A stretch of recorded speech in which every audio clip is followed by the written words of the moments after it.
Bonjour et bienvenue sur Zen Yogi, tout un état d'esprit, le podcast qui vous veut du bien. Cette semaine, toujours à la recherche d'outils pour votre bonheur, on va parler d'une activité qui peut vous faire un grand bien, surtout si vous avez besoin de décompresser ou qu'il y a un événement que vous avez du mal à gérer. Je vais vous expliquer ce qu'est l'art-thérapie, ce moment que vous pouvez vous offrir. Alors, je vais tout de suite faire mon petit disclaimer, je ne suis pas psychologue, je suis une professionnelle du bien-être et je le dis souvent, si vous n'allez pas bien, faites-vous aider. Il n'y a pas de honte à ça. Ne restez pas seul. Donc l'art-thérapie, ça consiste en quoi ? C'est mettre au service de la thérapie toute forme de création artistique. Donc cette pratique, elle est beaucoup utilisée dans le cadre de la psychothérapie, notamment avec les enfants et même les adultes. Et maintenant, on l'utilise aussi de plus en plus dans le bien-être. Il m'est arrivé d'en faire en vacances, et même que ce soit lié à d'autres pratiques comme la sophrologie ou le yoga. Et ça consiste en un dessin, une peinture, de l'aquarelle, de la sculpture, du théâtre, et j'en oublie. On prend le temps de respirer un peu, de fermer les yeux. On peut éventuellement noter un mot qui nous vient à l'esprit et tourner autour de celui-ci, faire des traits. Votre imagination n'a pas de limite.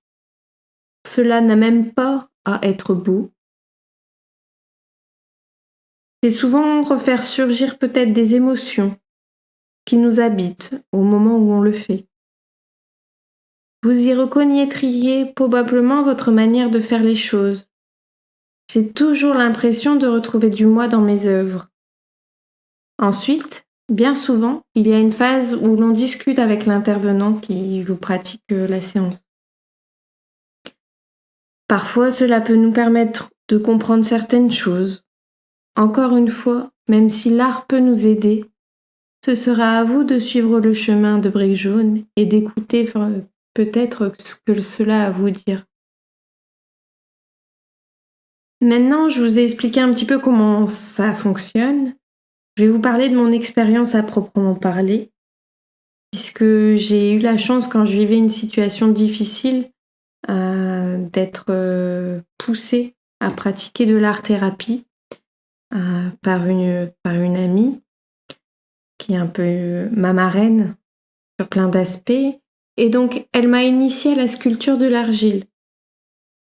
Alors, pendant un certain nombre d'heures, je faisais aller mes doigts dans la terre. J'en ai sorti un renard très approximatif. Mais pendant ce temps suspendu, j'ai complètement oublié mon problème. J'étais complètement dans la réalisation de mon œuvre. Et là, ça ressort peut-être dans l'idée de se fondre dans l'objet de la méditation qu'on a pu voir dans l'épisode précédent. Dans ce temps subtil où l'on s'oublie. En plus, cerise sur le gâteau, j'avais la satisfaction d'avoir créé quelque chose avec mes propres mains.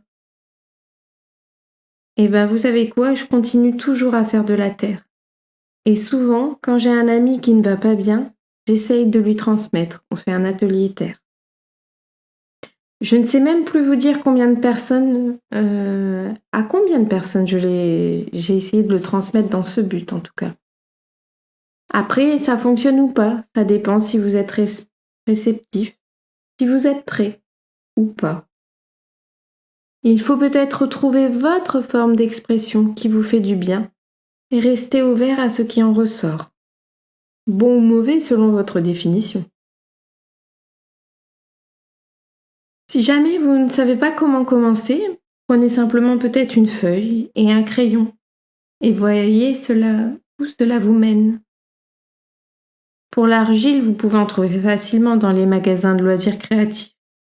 Ils font aussi des kits avec des outils, mais sachez que le principal sera toujours vos mains. Pas besoin de mettre un budget fou dans ces disciplines-là. En tout cas, j'espère que cela vous aide sur votre chemin du bonheur. Voilà, j'espère que cela vous a plu. N'hésitez pas à liker, partager et à vous abonner selon votre plateforme. N'oubliez pas, le bonheur se trouve en vous, alors cultivez-le.